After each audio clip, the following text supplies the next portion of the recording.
Hi, I'm Erik Voss, and Dark Phoenix, as what will probably be the final entry in this Fox Marvel iteration of the X-Men before Marvel Studios inevitably reboots the franchise, and as a film that struggled with repeated delays and reshoots, was far from the disaster that reviews would have you believe. Now sure, it's a little weird to see a movie with so many people rolling over unconscious, both on screen and in the audience, but hey, I enjoyed this X-Men movie a lot more than I thought I would, and it actually has a number of interesting hidden details and connections to the comics that I want to break down for you. Spoiler warning if you haven't seen it yet, and let's get started. Okay, in the movie's opening titles, the 20th Century Fox logo features its X emblazoned with phoenixy fire, which lingers a few frames longer as it fades to black, which is actually a little tradition that the editors have worked into the past X-Men films. Over black, the voice of Jean Grey narrates the theme of this movie, this whole question of whether you're stuck as the person that you've always been, or whether you can change from that, echoing the theses that Charles Xavier would open many past X-Men films with. A flashback to 1975 shows Jean Grey as a girl in the back seat with her parents. The music here is Jimmy Webb's By the Time I Get to Phoenix, and young Jean tries to change the radio station, reflecting her resistance to getting to Phoenix. Jean Grey is an Omega-level mutant with psychic abilities that far exceed those of Professor X, and here as a girl her powers become too overwhelming and she causes the car accident that kills her mother. Now there's some confusion here over whether it was the Phoenix Force that caused this overload, or just her own super powerful telepathic and telekinetic abilities. And there has been some question over when in the X-Men timeline that Jean acquired this Phoenix power. Because yeah, in X-Men Apocalypse, which was set in the 80s when Jean was a teenager, she did use what looked like the Phoenix Force to defeat Apocalypse. In the X-Men comics, there's actually some precedence of the Phoenix Force actually first encountering Jean when she was a girl, kind of imprinting on her but laying dormant, and then rediscovering her later as an adult on the space mission from the Dark Phoenix saga, when Phoenix and Jean Grey fully fuse with each other. So yeah, this story was adapted from Chris Claremont's famous Dark Phoenix saga in the 80s in the X-Men comics, an arc that this movie's director, Simon Kinberg, attempted to adapt 13 years ago when he was co-writer on X-Men The Last Stand, but studio executives downplayed Jean Grey's story in favor of the mutant cure vaccine storyline and the whole war with Magneto's mutant brotherhood. See, back in 2006, Hollywood executives didn't really trust that fans would actually go pay to see movies about themes and storylines that they already loved in the comics. But anyway, Charles recruits Jean to join his school for the gifted, telling her that he can fix her and she's not broken, which he does by creating walls in her mind to block out the trauma of the car accident and block out the memory of her father abandoning her out of fear. In this way, Dark Phoenix casts Charles in a morally ambiguous light that some of the comics have done, questioning Charles Xavier's choices to turn scared kids into commandos and public superheroes. So we jump ahead to 1992, the present year of this story, and the year that the X-Men characters went mainstream with X-Men the Animated Series. There's a crisis with NASA's space shuttle Endeavour. So like First Class did with the Cuban Missile Crisis, and Days of Future Past did with Richard Nixon, this X-Men movie is using real history as a backdrop for its story, kind of telling an alternate history. Like, Space Shuttle Endeavour didn't explode. I just saw it here in LA. Or I thought I did.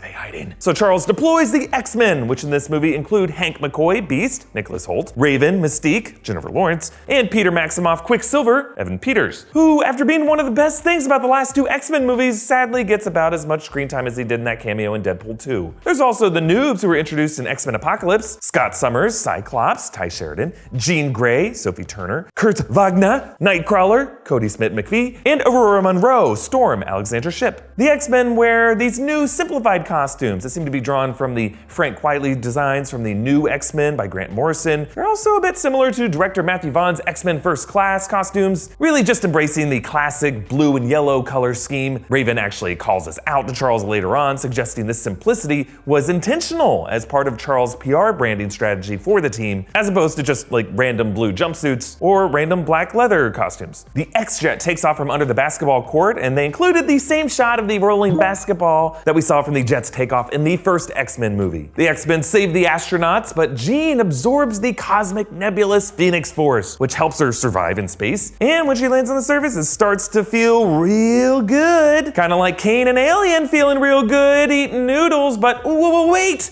Evil alien force inside him, bad news. Jean and Scott go to this bonfire party with a few cameos of other X-Men characters. Lighting the fire is Match, Ben Hamill, played by Lamar Johnson. They also arrive via portal, suggesting that Blink is hanging out. There's also Dazzler, singing and making pretties, played by Halston Sage. Dazzler is actually introduced during the Dark Phoenix saga as a disco queen superhero who they want to spin off with their own movies. Meanwhile, the villains of this movie arrive, the alien race of the Dabari. Now, the Dabari were also from the Dark Phoenix comics as a race that got annihilated when Dark Phoenix flew off into space to recharge and feasted on a star, destroying the Dabari solar system, leaving only a few survivors. Later in this movie, it's mentioned that these Dabari are the few survivors of this race, suggesting that the Phoenix Force could have done this to their people in the movie universe as well, sometime in the past. And now the Dabari are hoping to gain the weapon of the Phoenix Force to restart their culture on Earth. These aliens are discovered at a dinner party where Jessica Chastain actually plays a human party host who goes to check on her barking dog named Luna. Luna could be a reference to Luna Maximoff from the comics, who's the daughter of Quicksilver and Crystal, the first child born of a mutant and an Inhuman. Now, these Dabari are shapeshifters, suggesting that maybe in an earlier version of this movie they might have actually been Skrulls or Super Skrulls. Skrulls are a Marvel property of shapeshifters. We saw them in Captain Marvel. Super Skrulls, though, at the time of shooting this movie, were still a Fox Marvel property, since they're more commonly associated with the Fantastic Four. Now, the cast in this movie recently hinted that the studio had to reshoot huge portions of Dark Phoenix due to some accidental similarities with another superhero movie. It's probably Captain Marvel, since Captain Marvel featured the shape-shifting Skrull race, and Jessica Chastain said that her character was changed so much that in reshoots she never really knew who she was playing. Oops! The leader of the Dabari takes on Chastain's appearance and is named Vuk. Vuk is a character from the Marvel Comics, also known as Starhammer, who used human disguises to sneak around and used his technology to turn Avengers into stone. He was later actually revealed as the last surviving Dabari due to being off-world when Phoenix ate their star. During Charles Xavier's speech at the White House, Chris Claremont actually makes a cameo. He was the writer of the Dark Phoenix comics, and really it's good they included him because he was among those most responsible for keeping the whole X-Men popular in the 80s, really turning them into the household name that they are today. Jean goes to look for her father in Red Hook, New York, which is a town that actually came up in the X-Men universe before, like in the FX series Legion, which is co-produced by Dark Phoenix director Simon Kinberg. In the pilot episode, it featured the discovery of David Haller, who, like Jean, is an Omega-level mutant, and the head of Division 3 mentioned a Red Hook incident. After what happened in Red Hook, I'd say that's an understatement.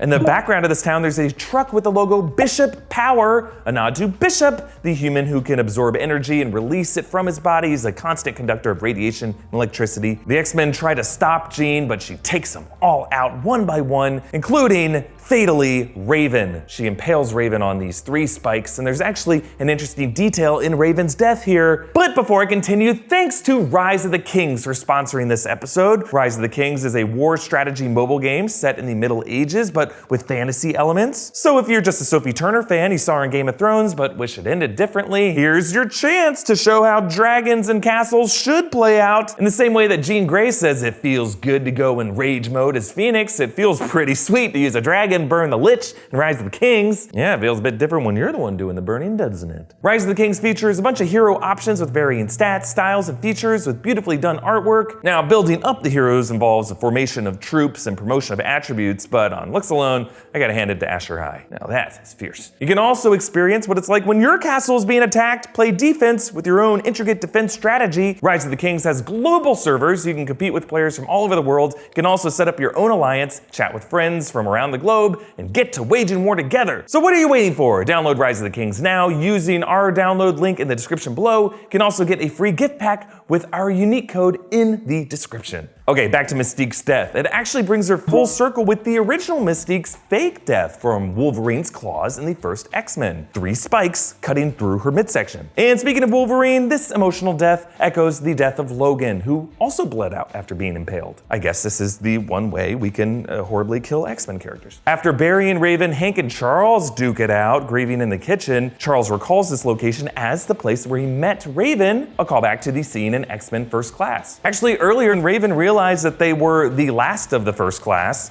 reminding us of other First Class members like Alex Summers/Havoc, who died in Apocalypse, and Sean Cassidy/Banshee, who was revealed in Days of Future Past to have been captured and experimented on. It also reminds us how weird it was that Nicholas Hoult, Jennifer Lawrence, James McAvoy, and Michael Fassbender were all in Cuba in 1962, but look more or less exactly the same 30 years later. And I guess 8 years from now, they're gonna age into Kelsey Grammer, Rebecca Romijn, Patrick Stewart, and Ian McKellen. I know, it's confusing, but Feige's on it. Jean Grey finds Erik Lyncher, Magneto, on his mutant island colony. And in the credits, one of those guards is listed as Genosha Sentry, so this colony is indeed Genosha. In the comics, Magneto established Genosha as an all-mutant nation of his own to command. And notice that all the structures here are metallic. There's shipping crates, a hull of a boat. Remember, in X-Men Apocalypse, Magneto nearly destroyed the planet by unearthing all the metal in the soil in the cities. We saw shipping crates like these flying off of boats and then hulls being dragged off the ocean floor. Maybe Magneto did the same thing to build Genosha here. Joining Magneto's team in this movie are mutant Selene, played by Coda Eberhardt. In the comics, she's a member of the Hellfire Club and a super powerful telepath, but in this movie, she gets abruptly yanked out of a train door. Sure. There's also a new character, not from the comics, Ariki, played by Andrew Stalin. We thought he was gonna be Red Lotus in this movie, but here he appears to use his braids as whips and lassos. Sure. Jean f***s up an army helicopter, and Erik says, "Get!" So she meets Vuk, who explains to her that the Phoenix Force inside Jean is the spark that ignited the universe with godlike abilities to destroy and create. Hank tells Magneto that Jean killed Raven, and Erik tearfully retrieves his old Magneto helmet, which he keeps in a locker where a newspaper is barely visible. That headline reads, "News cameras capture White House." This is from Magneto and Raven's attack on the White House in X-Men Days of Future Past. Now, the moment Magneto puts on his helmet, the editors cut directly to Charles taking off his Cerebro helmet, and Charles takes Scott, Storm, and Nightcrawler to confront Magneto, Hank, and Selene and Ariki as they try to kill Jean in Vuk's mansion, but it doesn't work. Magneto almost gets his eyes poked out. Jean humiliates Charles by dragging his body up the stairs, very unsettling, and Jean and Vuk hug it out, with the Phoenix Force spreading somewhat into Vuk. Now, this whole idea of sharing the Phoenix Force among multiple superheroes might have come from the Avengers vs. X-Men comics, when Iron Man blasted Phoenix Force with the Disruptor, fracturing it into 5 pieces that possess Cyclops, Emma Frost, Colossus, Magic, and Namor, turning them into the Phoenix Five that rule the Earth for a brief period of time. The X-Men get taken by the MCU. I saw what you did there. In this case, the Mutant Containment Unit, who takes them into captivity via train, with each of them in these mutant inhibitor collars similar to the ones from Deadpool 2. And this whole train sequence is really the most fun part of the film. And it was actually the main sequence that was added in reshoots for the movie. Originally, Dark Phoenix's finale didn't have this. It was going to be set in space as Phoenix blows up a bunch of alien ships. But yeah, that's essentially what happened in the final act of Captain Marvel. So they reconfigured this battle to be on the train, where sure, it's not totally clear who the Dabari villains are, what they can do, like some guns can kill them, but others can't. But hey, at least we get to see Magneto be Magneto again, crushing a train car around a bunch of Dabari and tossing it like a crumbled soda can. Apparently, the reshoots also included a redesign of Jean Grey's Phoenix Force energy, which was going to be fiery, lapping around her body, like the traditional design for the character. But since Captain Marvel's binary energy looked super fiery too, they changed it here so that the Phoenix Force looks like fiery veins spreading from under her skin. Sure. Also, they removed my favorite clip from the trailer when Scott and Charles scream big boy voices at each other. Tell me what to do. I don't know what to do. And I don't know why you cut it! Jean kills the rest of the Dabari and takes Vuk to space, tells her to go Vuk herself, and leaves the X-Men. In the movie's epilogue, they renamed Charles' school to Jean Grey's School for the Gifted Youngsters, a nod to the comics, where Wolverine renames it the Jean Grey School for Higher Learning. And we see that Charles has retired to Paris, where Erik Lyncher finds him and talks him into another game of chess, a nod to the long-running tradition between these two characters, seen in the ending of the first X-Men, and more recently in Days of Future Past. And actually, the name of this cafe is Café Le Vieux Copain, translating to I never took French, so shut up about my pronunciation. Also, Cafe of Old Friends. And as Phoenix appears flying in the distance over their heads, similar to Phoenix's tease of her return at the end of X2, Jean's voiceover returns, saying, "This is not the end of me or the X-Men, this is a new beginning." A reminder that whatever we feel about the X-Men right now, a new beginning is in the works, thanks to Fix-It Feige. Comment down below with your thoughts on Dark Phoenix. Follow me on Instagram and Twitter at EA Voss, and subscribe to New Rockstars for breakdowns of everything you love. Thank you for joining me, and what do you think we should do with all this time until Feige brings back the X-Men? I don't know what to do. Ugh, sorry I asked.